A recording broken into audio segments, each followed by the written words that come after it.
Hi there, so today's video is about this small Casio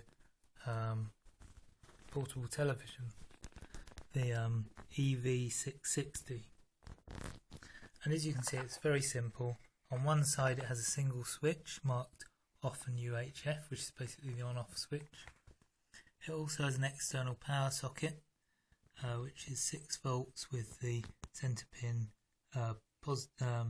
negative, which is rather unusual. It used to have an extendable aerial there, which I took off and used on something else. On the back it's got a flip out stand, and under that it's got a battery compartment. You can see there's some corrosion in there, so I won't be using that. And then on this side we've got a few controls. We've got a volume, brightness, an audio video socket and an earphone socket. On the front we've got these tuning buttons. So since we haven't got the original power supply, we're going to use this adapter. You need to double check you've got the right voltage, so we're on 6 volts. And on this end we've got we've found a plug that fits approximately, and we can see it says tip there, and there's a negative sign on the plug. On this side it's got a positive sign. So that means the centre pin is going to be negative, which is what we want. So we're now going to plug it up and see what happens.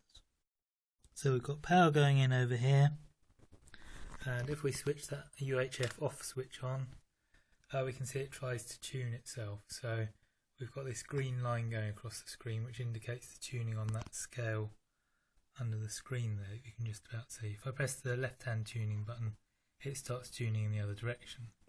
Now of course it's got no aerial, and there's no analog television anyway broadcast anymore, so we're not going to get anything. So we wonder what this audio video socket is, whether it's an input or an output. So I've got this cable plugged up to a digital recorder. At this end we can see the white plug, which is the tip of the jack plug, is going to one of the audio channels, and the red plug is going to video output. So that's the middle ring on the plug, and then the earth will be on the outermost connection. So it'll go earth, video, audio, and we can then plug this into the side of the television, and if it's an input we should get a picture, which we do. And if we turn the television on, we'll get the same picture over here. So we've got this brightness control. We can adjust the brightness on, and we've also got this volume control, so we can turn that up. The key message from the Lib Dems, at least the key message. Here's some sound. Now interesting, there's this text along the bottom of the screen. It's like the Liberal Democrats annual conference or something, and it looks quite clear on the video I'm recording, but when you look at it on the screen it's really awful. It's really sort of pixelated and difficult to read. So it's interesting that it's so clear on my video compared to what it is in real life, if you like.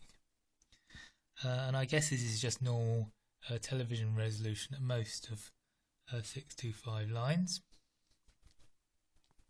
We can also get the digital recorder down here to generate some graphics. So we could ask it for the TV guide, which we can then see comes up here on the miniature television. And again, it seems to look a lot clearer on my video than it does in real life, which is quite interesting.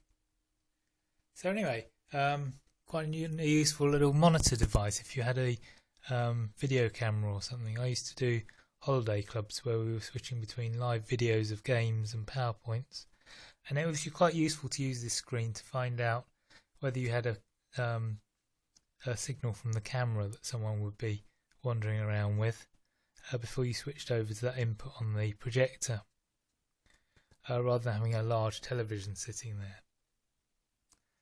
there. So yeah, obviously it doesn't do anything on television anymore because there isn't any analog television. But it is useful as a monitor. Thanks for watching.